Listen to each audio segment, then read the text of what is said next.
Es la noche de César. Recarte responde.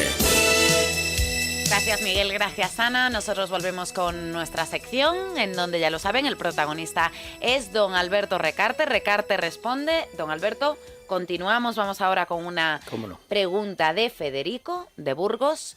Y se pregunta que qué opina de la propuesta del Partido Popular de crear un banco malo. ¿Por qué no dejamos quebrar a aquellas entidades insolventes, garantizando, eso sí, el dinero de los depositantes? ¿Y por qué hay que rescatar a todos los acreedores, incluso aquellos que compraron bonos basura del banco insolvente? Bueno, estoy básicamente de acuerdo con el planteamiento de la persona que hace esta pregunta. Yo creo que un banco malo a estas alturas es una mala idea. En principio, los países que han tenido bancos malos, y se puede hacer referencia tanto a Irlanda como a Suecia en el año 91, 92, si no recuerdo mal. En el caso de Suecia, que se pone como ejemplo de banco malo que funcionó bien, hay que recordar que previamente Suecia nacionalizó toda la banca porque obligó a reconocer a los bancos las pérdidas que tenían, se quedaron sin capital, los bancos fueron recapitalizados con fondos públicos.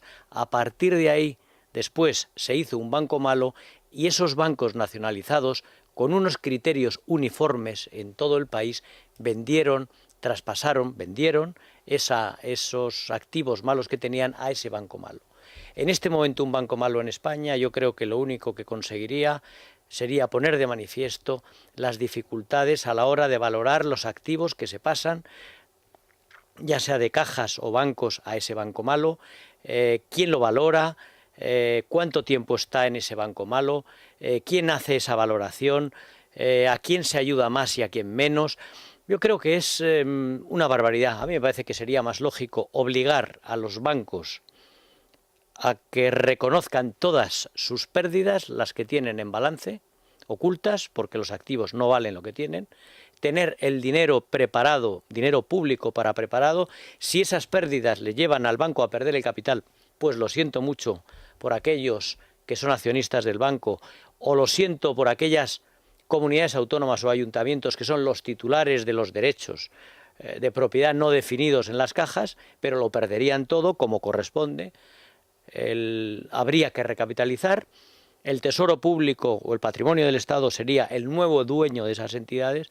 Bueno, y a partir de ahí pues se podría normalizar el funcionamiento del sistema. Yo creo que eso es lo lógico. Y también estoy de acuerdo con que no hay por qué salvar absolutamente a todo el mundo. Es verdad que, bueno, hay una cosa son los depositantes, los depósitos a la vista, a plazo, la deuda en las emisiones de deuda en determinadas condiciones, y otras aquella deuda que existe en todas las entidades que ha sido siempre mucho más especulativa. No hay por qué salvarla efectivamente a todo el mundo, ¿no? De hecho, en algunas de las emisiones, en los bancos irlandeses ahora mismo no se está pagando la totalidad de la deuda de peor calidad que ha sido la que se ha utilizado para especular con la esperanza de comprar algo que valía en valor nominal 100, a lo mejor comprarlo a 20, con la esperanza de que después entre el Estado y te lo pague a 100. Ese tipo de conductas yo creo que hay que ponerles coto, y es una buena ocasión para hacerlo ahora.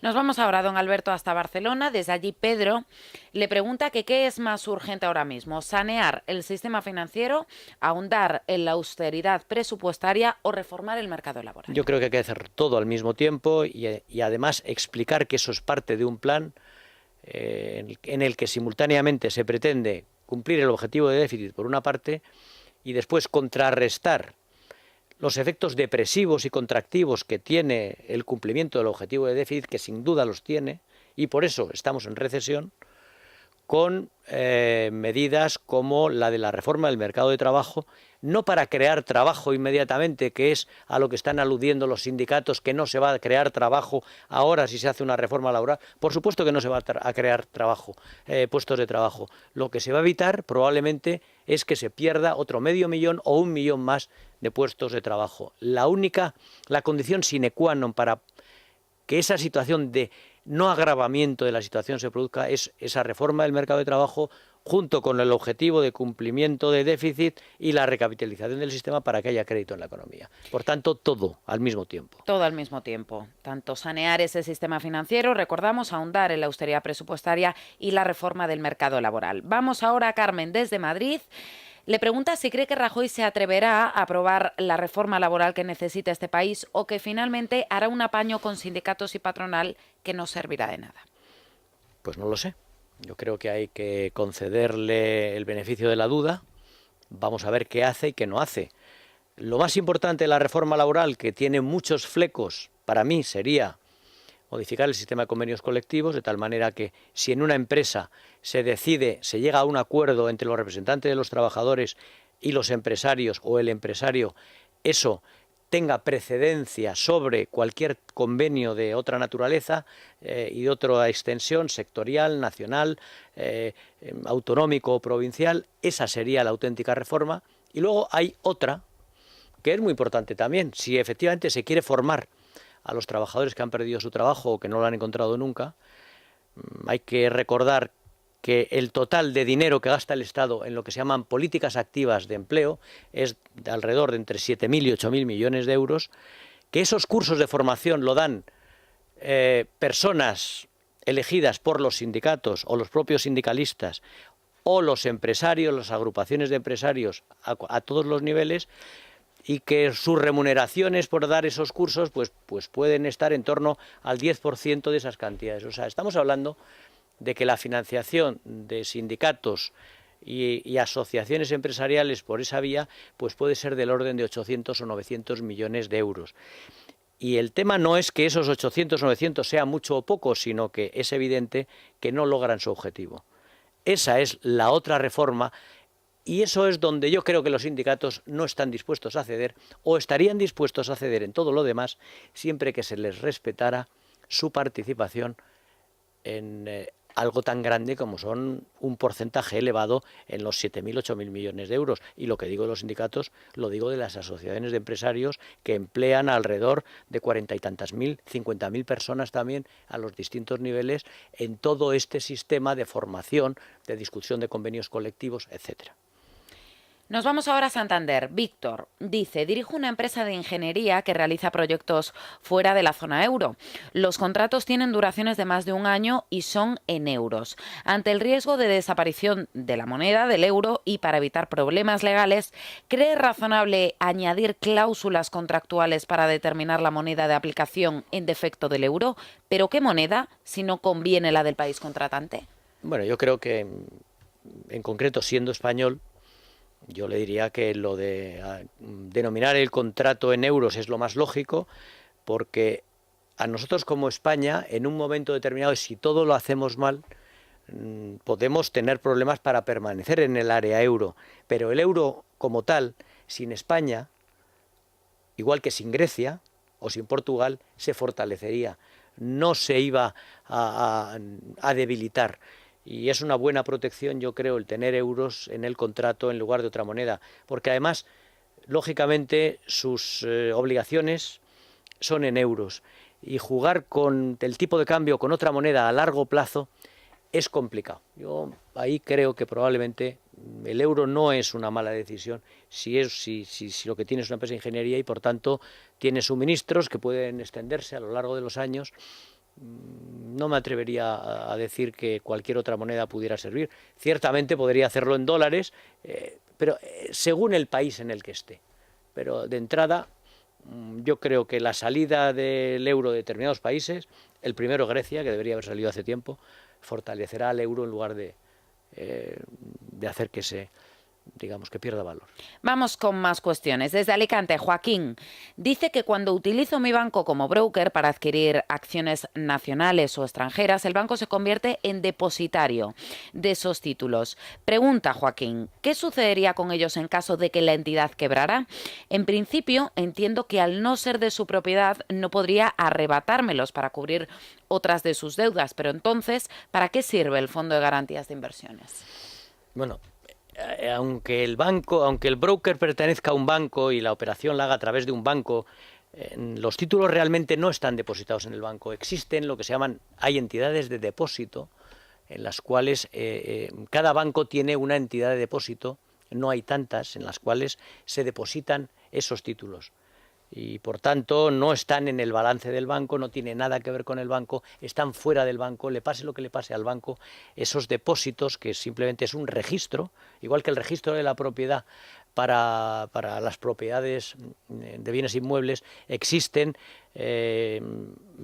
digamos, fondos o bancos depositarios especializados en esa función.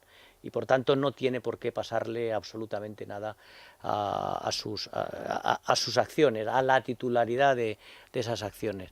Y la otra pregunta era respecto al fondo. ¿Para qué sirve el Fondo de Garantías de Inversiones? Pregunta Joaquín. No tiene nada que ver con el tema. El Fondo de Garantía de Inversiones es como el Fondo de Garantía de Depósitos, de tal manera que en un momento determinado, cuando se produjo una de las estafas, no recuerdo muy bien cuál de ellas era, yo creo que fue la de una entidad, la de un intermediario financiero con sede en Zaragoza, no me acuerdo cómo se llamaba, y hubo grandes pérdidas. El gobierno de la época decidió, que además creo que era el PP, decidió crear el Fondo de Garantía de Inversiones de tal manera que el Estado también se hacía responsable de las pérdidas en casos de fraude o en casos de malversaciones o en caso de estallido por distintas causas, que no recuerdo exactamente ahora cuáles son, de las primeras, de unas pérdidas hasta cierta cantidad de dinero. Funciona igual que el Fondo de Garantía de Depósitos, aunque no existe un fondo específico como tal, sino que, hasta donde yo sé, sino que simplemente es una garantía estatal de que se va a poder recuperar el dinero si se produce esa situación en determinadas circunstancias. Vamos con una más, don Alberto. María de Bilbao dice, antes que comprar deuda pública española por el hecho de pagar un interés del 5% o del 7%, ¿no cree más interesante adquirir acciones de Telefónica que paga un dividendo del 10%? Pues depende. A principio de año la acción de Telefónica estaba a 17, 18 euros, ahora está entre 13 y 14. Por tanto, si se viera necesitado de venderla, pues resultaría que había perdido un 18 o un 20%.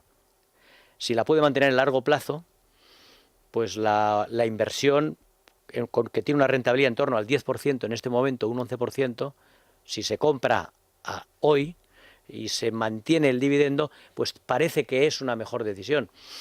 Ahora bien, no lo sé, habría que ver, porque la debilidad que tienen todas las compañías telefónicas, que se caracterizan todas ellas, sobre todo las europeas, por dar altísimas rentabilidades, entre el 8 y el 11%, ya sea Deutsche Telekom o France Telecom o KPN o la propia Telefónica, una característica que tienen estas compañías es que están bastante endeudadas. Y en este momento en el cual el crédito es escaso y caro, pues eso hace que pierdan valor. Por eso han caído tanto su valoración. Ahora, ¿eso les va a afectar a su viabilidad futura? Yo creo que no. Pero bueno, nadie es adivino en estos temas y por tanto el que elija invertir en Telefónica, pues sabe que va a tener una mucha mayor rentabilidad comprada a estos precios que si incluso se adquiere deuda pública, pero lo que nadie le garantiza es cuál va a ser el valor en un momento determinado si es que se ve apurado y necesita venderlo. Una última pregunta, don Alberto. Jorge pregunta, ¿cuál cree que es la mejor forma de atesorar oro? ¿En casa, caja de seguridad en banco? ¿Empresas como Gold Money, que atesoran el metal en tu nombre en el extranjero, le parecen fiables? Hombre, si uno ya se decide finalmente por tener oro, lo mejor es tenerlo físico. ¿El dónde? Pues donde esté más seguro. ¿La caja de un banco? Pues es posible. Si además ese banco está fuera de España y esa persona se siente inseguro aquí, pues que se lo lleve. Sí. Y todo es legal, siempre que se declare, por supuesto. En ese sentido, pues yo creo que al igual que hemos tenido muchos problemas y seguimos teniendo, nos da muchos problemas la globalización, por lo que nos exige, la competencia a la que nos impone a todos, también nos da otras libertades y es el decidir qué es lo que hacemos con nuestro dinero.